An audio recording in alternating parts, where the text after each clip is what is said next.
Hey, what's up, guys? This is Mark. I'm back to talk about fantasy football again.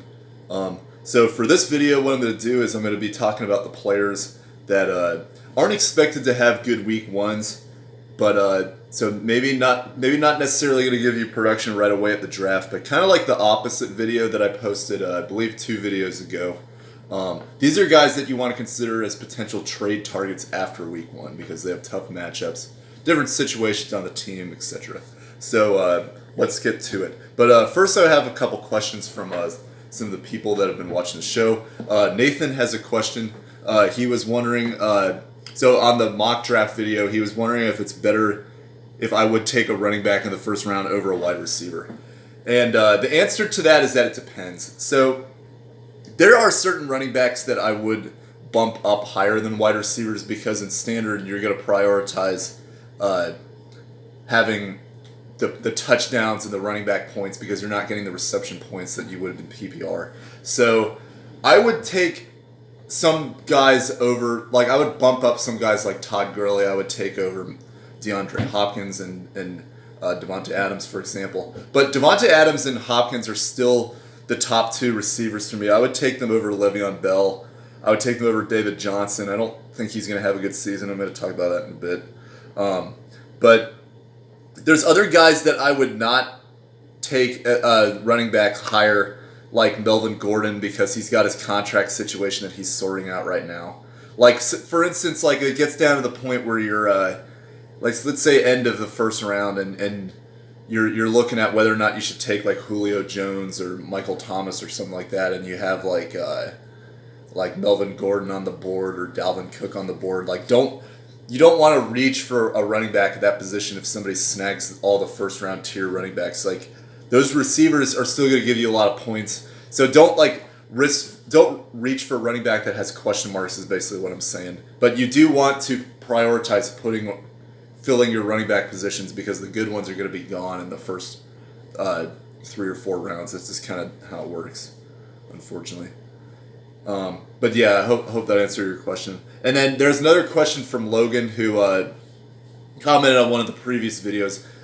You should subscribe. I need some more subscribers. I only have 1 right now. So subscribe to the show, Logan. But anyway, he was asking about 6th round area receivers, like which one I would take, and it was between Will Fuller, Dante Pettis, Tyler Lockett, Cortland Sutton, and Christian Kirk.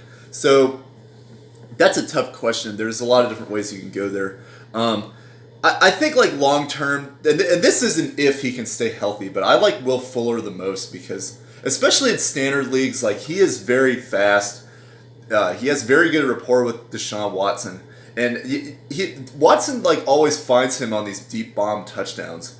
And I think like if he could stay healthy, which is not always the case with him, but there's a lot of value that you can get out of Will Fuller. Some of the other receivers, like I don't like Cortland Sutton. I mean, he had his chances last season as a number 1 receiver, and he was going up against some pretty bad defenses, and he didn't take advantage of it. So unless he shows me anything, I'm not like upgrading him at all. Christian Kirk, I think, shows signs, but then there's question marks because there's other receivers there that seem to be like competing with him for targets. So that's another question mark, but I do like him. Dante Pettis, I'm not sure about because there's other receivers there that are younger and seem to have more upside, like Deebo Samuel and Jalen Hurd. And then Tyler Lockett, I talked about, like that's a good, if you want to play that trade game like I was talking about in that other video. Tyler Lockett, I think, has a good matchup for the first week, possibly 2 weeks. I have to check what their week 2 matchup is. But they're playing the Cincinnati Bengals in week 1, which is the worst pass defense in the league. So, like, that's a perfect opportunity for him to take advantage of there. Then maybe you could trade him and try to get a more consistent receiver that's got a tough matchup. And that I'm going to be getting into some of those. But Tyler Lockett is okay, but I mean, I don't really see him repeating that value either. So go with Will Fuller, provided the injury. If not, then I would maybe consider like Christian Kirk is the guy I would rank 2nd there. So anyway, yeah, I hope that answered your question. So I'm going to do a quick recap of some of the things I've noticed in preseason first before I get into this. And from yesterday's game, like Arizona's offense looks bad. Like I've been saying this too. Like they did not address that offensive line. They took Kyler Murray and yes, I understand. Like he's a very athletic quarterback, but then they got all these receivers. But like he got blitzed nonstop. He could hardly like get the ball out there. So the team like punted, I think, on all three of their downs. I mean, granted, they did have some plays that like were called back because of turnovers, or because of penalties. But David Johnson was also like 4 for 6. Like I just don't understand Kyler Murray's hype to go as high as he is. I mean, I think he's going to collect some garbage time points, but David Johnson, I mean, as I've already said, especially in standard, he's like he's really not that like much of a standout player, and I don't really see things like changing necessarily, especially now that they have a more athletic quarterback who probably doesn't need to hand off to him all the time. But yeah, and then Washington's offense also looks garbage, but I've kind of that doesn't surprise me at all. And then some other stuff to keep an eye on is Oakland is you don't know what's going on with Antonio Brown. Like for a while he was saying that he wasn't going to play because of his helmet, and now he's saying that he's going to come back in. But I mean, he's just basically like the guy's basically all about himself. And that's why I've never really been that high on him this season anyway, is because he's just a huge locker room headache, and Oakland's already like starting to experience that. But keep an eye on guys like the Tyrell Williams and Ryan Grant, because those were the guys that were moving the chains. And Derek Carr actually had a pretty good drive there when they scored. So, that's the consolation of the Antonio Brown debacle. But the guy is just a lunatic. And then unfortunately for the Saints, the Chargers and the Jets, they both had some significant injuries. The Jets lost their linebacker Williams, and then Saints lost Derwin. Why do I keep calling the Saints? The Chargers lost Derwin James. So those are both significant injuries that kind of downgrade their defensive quality, and so keep an eye out on that. But I think the Chargers will still have a good defense. All right, so let's get into the guys that I don't think are going to have good week one, so are going to be good trade targets to potentially trade for after week one. And let's start at quarterback. The guy that I like is Cam Newton. So Cam Newton, a lot of people are not as high on him as they've been because he kind of had a lot of off-the-field issues in recent years. His team did not play well at the end of last year. He had an injury, so there's a question about is he going to be healthy long term? And then he's got the Rams in the first matchup. But, the guy is still like a stat monster. He can run the ball. I think that the outlook on him is too good for him to just totally just be ignored. And especially against the Rams, he might struggle in that first game. But he's playing the Buccaneers twice. He's playing the Saints defense twice. I mean, that NFC South is just like money for points. So just I like Cam Newton as a guy that you could snag after that first week in a buy low trade, and maybe you can get a decent quarterback. And you can dump off one of the other ones like Russell Wilson that I was talking about in the last video. Another one like that is Baker Mayfield. There's a lot of hype with him right now because of he's another one like AB that kind of likes the spotlight, and the Browns have Odell now. But they've got a tough matchup against Tennessee. Like, Tennessee was actually a very good pass defense, even though they don't, in terms of yardage, even though they don't necessarily always create the most turnovers. But, I could see him potentially, starting out the gate and trying to do a lot of stuff and maybe throw in a couple interceptions. So their opinion of him might drop after the first week because there's so much, attention on the Browns and how they're going to do. But, so that would be a good time, I think, to maybe take advantage of buying low on Baker Mayfield. Because overall, he's got a good outlook for the season, I think. And I think you got to take advantage of those matchups. These bad matchups while you can when you're trying to get them. Another guy like that is Andrew Luck. And the Derwin James injury kind of brings us down a little bit. But I think Andrew Luck could struggle in that first matchup against the Chargers because they are a good defense. They will bring the blitz on him, but he's another one of those that and he's kind of dealing with some injuries early on, so it's a question about his durability right away. But A guy that I again like throughout the season to rebound and have a better finish. Keep in mind, he kind of did that last year. He didn't necessarily start great at the beginning of the season, but went on a pretty big tear in the second two-thirds of the 2018 season. All right, so for running backs, and the number one running back that I like, and this is a guy that's kind of got his value is kind of going up with some of these other running back issues going on with question marks with them, is Aaron Jones.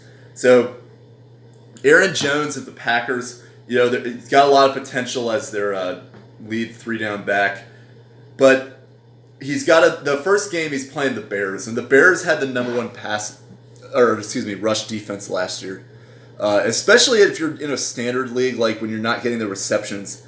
Like I think that what's going to happen is like I could see the Bears taking a lead on the Packers, and then the Packers end up going into Aaron Rodgers hero mode and throwing the ball a lot. So that really could limit the value of Aaron Jones. But you still have to understand that like this guy is an incredibly talented running back, and he might not have a good first game, but this is a great long-term season investment. So take advantage if you have somebody who's doubting Aaron Jones after that game against the Bears, because they don't really understand like this guy's pretty good outlook throughout the whole season.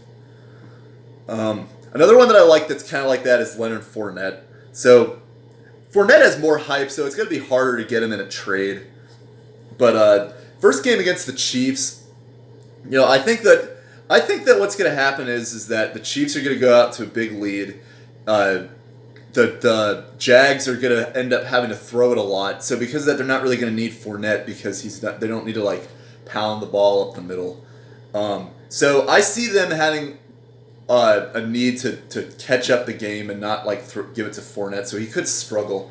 But this is an offense that's going to rely around Leonard Fournette throughout the whole season. And I think that they'll, as the season will go along, I think that they'll do a better job of game managing and controlling it through the rush game and the defense. But the defense looks bad right now. I think the Chiefs will exploit that, and that kind of takes Leonard Fournette out of the fold.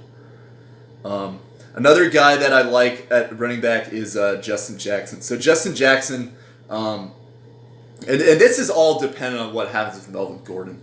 But let's say Melvin Gordon continues to hold out, they've got a tough matchup in the first game against the Colts. They have a good defense that's young and growing and on the rise. But the Chargers, there are a good offense, and I see Jackson struggling initially, especially with if Melvin Gordon misses time or he gets traded, and then they're gonna have to like figure out what people are gonna be panicking and not be as high on Justin Jackson. But this is a guy that has talent to step up as their top running back throughout the season. So don't give up on him. He's a good guy that you can maybe pry away at a low cost.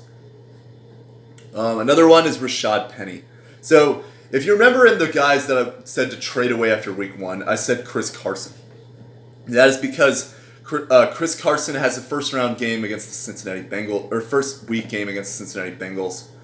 And I could see that being they'll give it to him a lot. Rashaad Penny won't really get the opportunity. And then people will panic and be like, oh, well, this is Chris Carson's backfield. But you have to understand the big picture that Rashaad Penny is they took him in the first round last year. So he's got the talent. I think they want to work him into the system more. It's going to take time. It's not going to be in week 1 because it's probably going to be Chris Carson's show. And if it is and Rashaad Penny doesn't get a lot of points, you got to take advantage of that now after this first game. Try to get him on your roster because that's the second half of the season investment right there. Another one, Kenyan Drake. They're playing the Ravens in the first game, and it's kind of similar to the Chiefs game, where the Chiefs and Jags game, where like the Dolphins are going to get down in this game because the Ravens are going to control the clock and run the ball.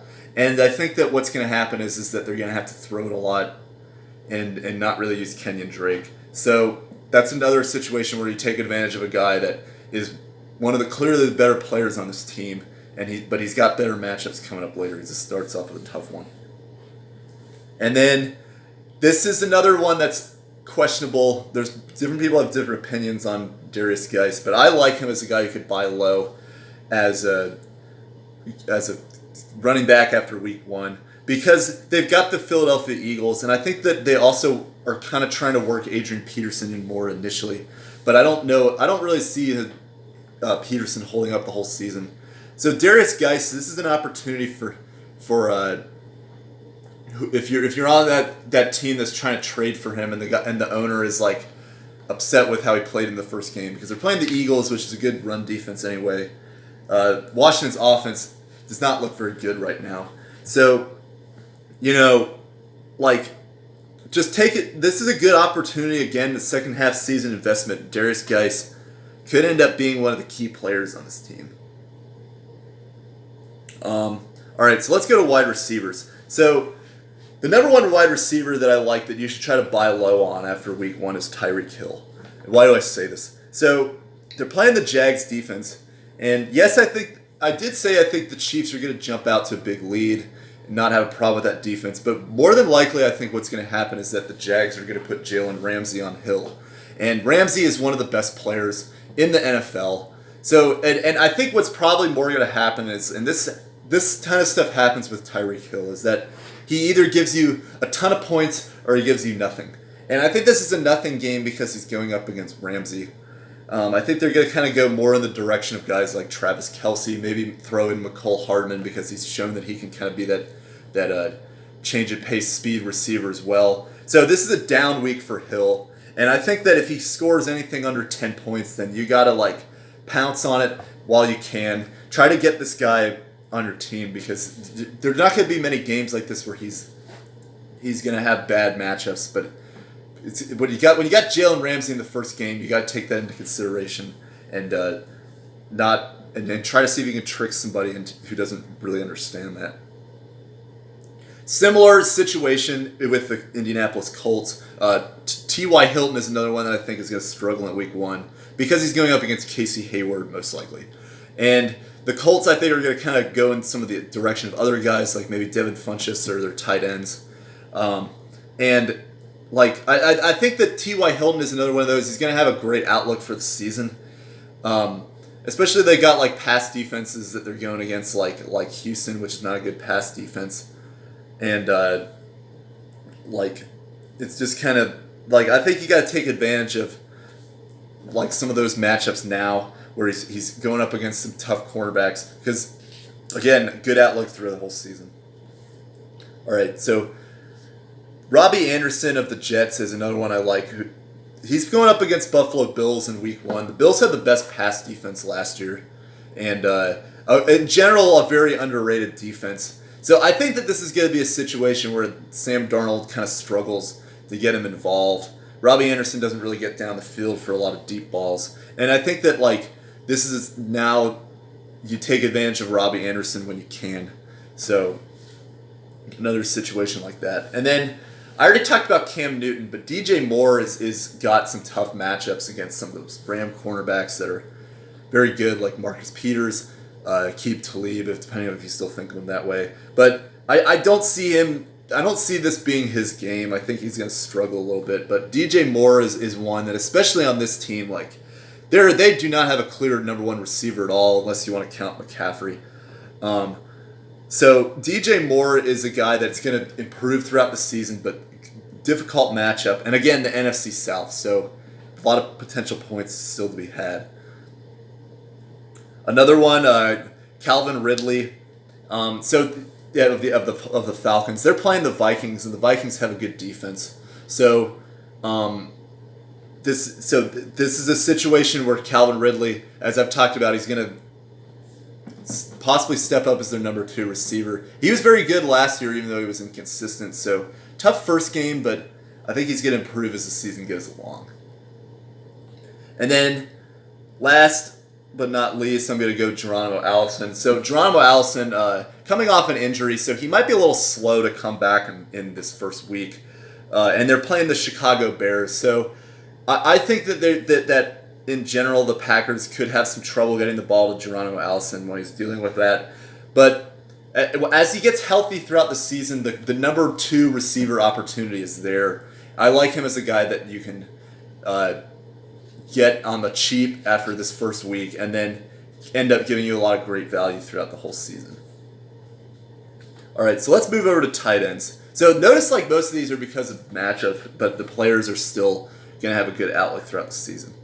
And another one that I kind of like that's like that for tight ends, and this is my top tight end, is David Njoku.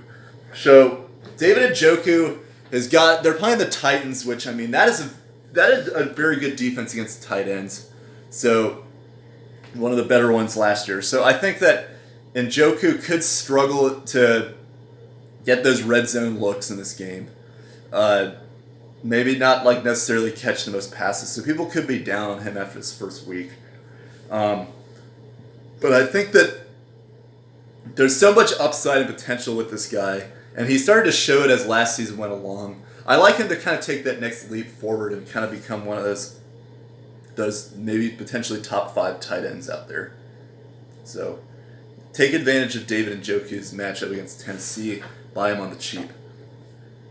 And then I really don't like this tight end as the season outlook, but again, like the Buffalo Bills are the best defense against tight ends, so that means that Chris Herndon could potentially be a guy that you can buy low and get some good value out of. But he might get dropped because, frankly, like I'm not a big Chris Herndon fan, but in the next game after Buffalo, they're playing the Browns, which is a much more favorable defense against tight ends.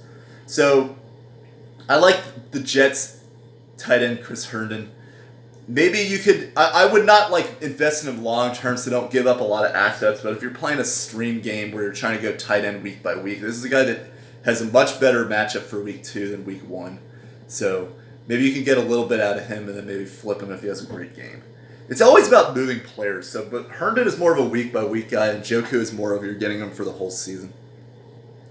And then this is a rookie, T.J. Hockenson out of the Lions. So Hockenson, I see him having.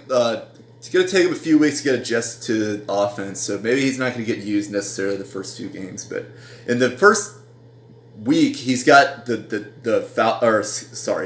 Arizona Cardinals, which they are the number 2 defense against tight ends last year, and I think especially combine that with his lack of experience so far, like Hockenson is not going to have a good first game, but there's so much potential for him. Because other than Kenny Golladay, they don't really have a set number 2 guy. Like Marvin Jones is okay, but he's kind of out of his prime. And then they got some other guys who are kind of playing around with his opportunity players to kind of fill in. But Hockenson I like as somebody that you can kind of buy low on. But he's got a great outlook through the season. And he's supposedly got like great physical tools as a tight end that is taken with the number 8 pick in the draft. Like, you have to be like an elite tight end prospect if you're taking that high. And this guy is. So, he might even be on waivers. And I think that week 1, like, not a great matchup for him. But after that, I think things will kind of improve. And then, so there's very few so getting to defenses now, there's very few defenses that I would justify trading for unless you get like the Bears or the Rams. So, I mean, I think that if for some reason like both those teams struggle against those offenses, which is possible because the Bears are playing Aaron Rodgers, so maybe he might throw a lot of yards against them, then you want to trade for them. But that's not entirely what I expect. I think that defenses that I would justify trading for are the Jaguars defense because they're playing the Chiefs. The Jags defense I think is going to have a decent season. They're not going to be great like they were 2 years ago, but they could be in the negatives in this game. And I think people are going to want to drop them after that, especially because people are taking them pretty high in this draft, so they have a better opinion of them. But if they start off really bad, they might be willing to cut ties. I think that's when you can buy low on the Jags. And then another defense that is also good, but I think is not got the best matchup in week 1 is Minnesota. The Vikings are playing the Falcons, which, I mean, I could see that going either way. I could see that being kind of not a lot of action and kind of disappointment, or it could be like a shootout the whole game.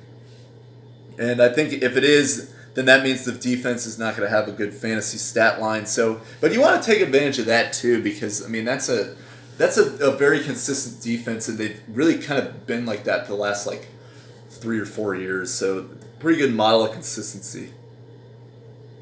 And again, kickers you don't want to trade for a kicker unless you're trying to flip out another kicker or something like that, because you don't want to give up skill position players for these guys.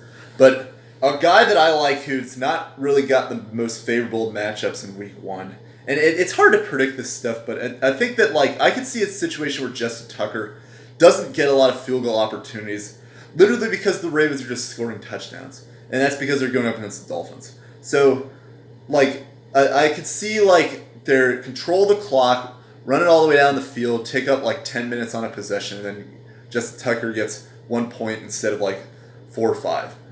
So, and I think that could lower his overall stat line. So, but I mean, I don't know if the last preseason game that he had, like, he was kicking like 50-yard field goals, like multiple 40-yard field goals. I mean, this guy is like already like clicking to start the season. So it's just one of the best kickers in the league. He's like one of the top 3 or 4. So this is a great fantasy asset to have, and maybe you could take advantage of it if for some reason he doesn't have a good first game. The other thing is they're playing in Miami, so maybe there's like issues with like the rain and stuff like that. So like that could, those are all factors that I think could kind of like have a pretty poor first week for Justin Tucker, but you could take advantage of him. So those are some of my guys that I think you can trade for after week 1. So I wouldn't start doing all this now. I mean, this is, you obviously want to see how the first week plays out, but this is just a way to give you a heads up so you can start to kind of game plan ahead of time. Like, these are guys that, like Bob over there owns this team. Like, he has Aaron Jones, and they're going up against the Bears. So what pieces does he need that I can start putting together on my team to propose a trade after first week? Like, you want to start doing that stuff because you got some time while you're drafting these guys, and you kind of start picking out the guys that are going to have good first weeks, so you can figure out like what players you want to get after that first game that are drafted a position higher, and then you can start taking advantage of. So that's what you want to do. Like, treat this as if you're a general manager of an NBA team, and you're trying to get like better players at the expense of guys that have high stock at a time. Like the Isaiah Thomas trade, if you remember from my first week video. Which, I mean, I don't know how much the Celtics actually got out of that, because now Kyrie's on the Nets. But, I mean, Kemba Walker's not a bad replacement, but anyway. So, but yeah, so that's my video. Let me know what you think. Feel free to comment or ask any other questions. And yeah, so subscribe and let me know what you think. So, all right, thanks guys. Bye.